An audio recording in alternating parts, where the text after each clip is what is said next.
বাংলাদেশের অভ্যন্তরে ভারতীয় সব টিভি চ্যানেলের সম্প্রচার বন্ধ চেয়ে হাইকোর্টে রিট দায়ের করা হয়েছে। সোমবার সুপ্রিম কোর্টের আইনজীবী এখলাস উদ্দিন ভূঁইয়া এই রিট দায়ের করেন। বাংলাদেশের অভ্যন্তরে ভারতীয় সব টিভি চ্যানেলের সম্প্রচার বন্ধ চেয়ে হাইকোর্টে রিট দায়ের করা হয়েছে। সোমবার সুপ্রিম কোর্টের আইনজীবী এখলাস উদ্দিন ভূঁইয়া এই রিট দায়ের করেন। হাইকোর্টের একটি ডিভিশন বেঞ্চে চলতি সপ্তাহে রিট আবেদনটির উপর শুনানি হতে পারে। রিটে কেবল টেলিভিশন নেটওয়ার্ক পরিচালনা আইন 2006-এর 29 ধারা মোতাবেক ভারতীয় সব টিভি চ্যানেলের সম্প্রচার নিষিদ্ধ করতে বলা হয়েছে। সেই সঙ্গে বাংলাদেশে ভারতীয় টিভি চ্যানেলের সম্প্রচার বন্ধে কেন নির্দেশনা দেওয়া হবে না তা জানতে চেয়ে রোল জারির আর্জি জানানো হয়েছে। এই ঘটনায় তথ্য সচিব, স্বরাষ্ট্র সচিব, বাংলাদেশ টেলিকমিউনিকেশন রেগুলেটরি কমিশন সহ সংশ্লিষ্টদের রিটে বিবাদী করা হয়েছে।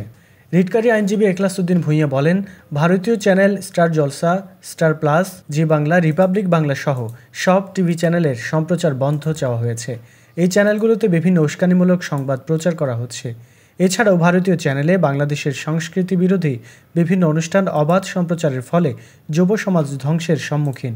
তারা কোনো আইন মানছে না। সামগ্রিক বিবেচনায় ভারতীয় এইসব চ্যানেলের সম্প্রচার বন্ধ চাওয়া হয়েছে।